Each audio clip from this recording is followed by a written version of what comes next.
बिस्मिल्लाहिर्रहमानिर्रहीम अल्हम्दुलिल्लाहि रब्बिल आलमीन वस्सलातु वस्सलामु अला सय्यदिल अंबियाइ वल मुरसलीन व अला आलिहि अस्हाबिहि अजमईन। मेरी प्यारी बहनों, अस्सलामु अलैकुम व रहमतुल्लाहि व बरकातुहू। आज हम तबलीग दीन की 6 सिफात में से तीसरी सिफत इल्म व ज़िक्र के बारे में तफसील से बयान सुनेंगे इंशाअल्लाह।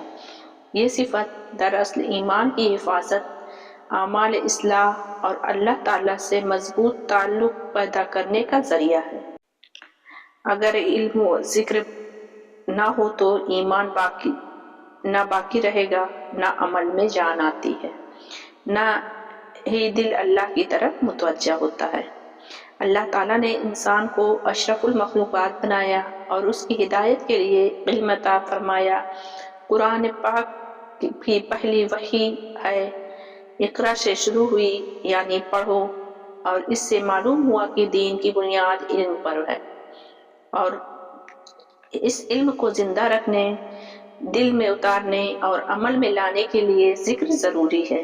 तबलीग की 6 सिफात में इल्म व जिक्र को इसलिए शामिल किया गया कि एक दाई, एक मुसलमान, एक मोमिन को हर हाल में इल्म दीन सीखते रहना चाहिए और अल्लाह के जिक्र से अपने दिल को आबाद रखना चाहिए। इल्म किसे कहते हैं? इल्म से मुराद सिर्फ मालूमात या किताबी बातें नहीं, बल्कि वो इल्म जो इंसान को अल्लाह की पहचान करा दे, हलाल व हराम का फर्क सिखा दे और जिंदगी को सुन्नत के मुताबिक ढाल दे। नबी करीम सल्लल्लाहु अलैहि वसल्लम ने फरमाया, इल्म हासिल करना हर मुसलमान मर्द और औरत पर फर्ज है। ये इल्म 3 दर्जों में होता है। इल्म ईमान, अल्लाह, रसूल सल्लल्लाहु अलैहि वसल्लम, फरिश्तों, किताबों, आखिरत पर यकीन रखना। इल्म मसाइल, नमाज, रोज़ा, ज़कात, हलाल व हराम। इल्म इखलाक व मामिलात, अच्छा इखलाक, मामिलात की सफाई, हुकूकुल इबाद। अगर इल्म ना हो तो इबादत में गलती हो जाती है, बिदात और गुमराही आ जाती है, हलाल व हराम में फर्क खत्म हो जाता है, इंसान जज्बात में आकर दीन के खिलाफ काम कर बैठता है। इल्म इंसान को तवाज़ुन सिखाता है, सोच अता करता है और अमल को दुरुस्त रुख देता है। सहाबा-ए-किराम रज़ियल्लाहु ताला अन्हों का ये हाल था कि वो इल्म हासिल करने के लिए मीलों सफ़र करते थे। हज़रत अब्दुल्ला बिन मसूद रज़ियल्लाहु ताला अन्हु फरमाते हैं कि हम 10 आयतें सीखते, फिर पहले उन पर फिर अमल करते, फिर आगे बढ़ते।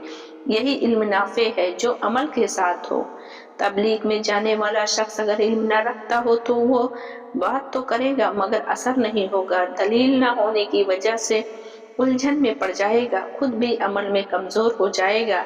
इसलिए जमात में इल्म को हल्के होते हैं, जमात में इल्म सिखाए जाते हैं, फ़ज़ाइल आमाल का मुताला होता है, उलमा की बात सुनी जाती है ताकि सही इल्म दिल में उतरे। जिक्र किसे कहते हैं? जिक्र के मायने हैं अल्लाह को याद करना दिल से, ज़बान से और अमल से। जिक्र सिर्फ तस्बीह पढ़ने का नाम नहीं, बल्कि नमाज पढ़ना जिक्र है, कुरान की तिलावत करना जिक्र है, दरूद शरीफ पढ़ना जिक्र है, इस्तग़फ़ार करना जिक्र है, हलाल काम अल्लाह की नीयत से करना भी जिक्र है। अल्लाह ताला फरमाते हैं, खबरदार, अल्लाह के जिक्र से दिलों को इत्मीनान मिलता है। जिक्र के कई किस्म होते हैं। ज़बानी जिक्र सुभान अल्लाह, अल्हम्दुलिल्लाह, अल्लाहु अकबर, ला इलाहा इल्लल्लाह, दरूद शरीफ। क़ल्बी जिक्र, दिल में अल्लाह की अज़मत, उसका खौफ, उसकी मोहब्बत रखना।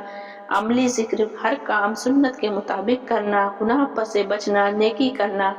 जिक्र की अहमियत, अगर जिक्र ना हो तो दिल मुर्दा हो जाता है, इबादत बोझ लगती है, गुनाह आसान हो जाते हैं, दुनिया की मोहब्बत गालिब आ जाती है। नबी करीम सल्लल्लाहु अलैहि वसल्लम ने फरमाया, जो शख्स अपने रब का जिक्र करता है और जो जिक्र नहीं करता, दोनों में जिंदा और मुर्दा का फर्क है।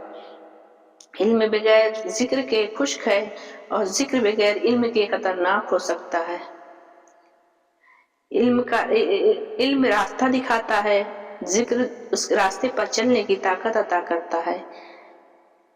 اس لیے تبلیغ میں دونوں کو ساتھ رکھا گیا ہے۔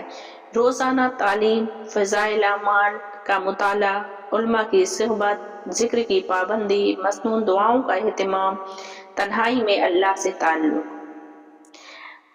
خواتین کے لیے علم و ذکر کی اہمیت۔ پیاری اسلامی بہنوں، عورت گھر کی معلمہ ہوتی ہے۔ اگر اس کے پاس علم نہ ہو تو نسلیں بگڑ جاتی ہیں۔ بچوں کا صحیح عقیدہ سکھانا، نماز کی عادت ڈالنا، اخلاق سکھانا، یہ سب علم و ذکر کے بغیر ممکن نہیں۔ حضرت عائشہ رضی اللہ تعالیٰ عنہا علم کا بہت بڑا خزانہ تھیں۔ بڑے بڑے صحابہ ان سے مسائل پوچھتے تھے۔ علم ذکر حاصل ہونے والے فوائد، اس سے کتنے فائدے ہیں۔ ایمان مضبوط ہوتا ہے، عبادت میں لذت آتی ہے، گناہوں سے نفرت پیدا ہوتی ہے، دل کو سکون ملتا ہے، زندگی میں برکت آتی ہے، آخرت سنورتی ہے، عبادت میں لذت آنے لگتی ہے۔ آج کا ہمارا حال یہ ہے کہ موبائل کے لیے وقت ہے، علم کے لیے نہیں، دنیا کی باتوں کے لیے ذکر ہے، اللہ کے لیے نہیں۔ دین کو رسم بنا لیا۔ ہمیں خود کا جائزہ لینا ہوگا۔ روزانہ کم از کم 10 منٹ علم کا جائزہ، صبح شام کے اذکار کریں، قرآن کی تلاوت کریں، درود شریف کی کثرت کریں، گناہوں سے بچنے کی کوشش کریں، نیت کی اصلاح۔ میری پیاری بہنوں، تبلیغ کے 6 صفات میں علم و ذکر وہ صفت ہے جو باقی تمام صفات کو زندہ رکھتی ہے۔ اگر ہمارے پاس علم اور ذکر آ جائے تو ایمان، نماز، اکرام مسلم، اخلاص نیت اور دعوت تبلیغ سب آسان ہو جاتے ہیں۔ آئیے ہم عہد کریں، ہم علم بھی سیکھیں گے اور ذکر سے اپنے دلوں کو آباد رکھیں گے۔ اے اللہ، ہمیں علم نافع عطا فرما، ہماری زبانوں کو اپنے ذکر سے تر کر دے، ہمیں عمل کی توفیق عطا فرما اور ہماری زندگی کو دین کے لیے قبول فرما۔ آمین یا رب العالمین۔ وآخر دعوانا ان الحمد للہ رب العالمین۔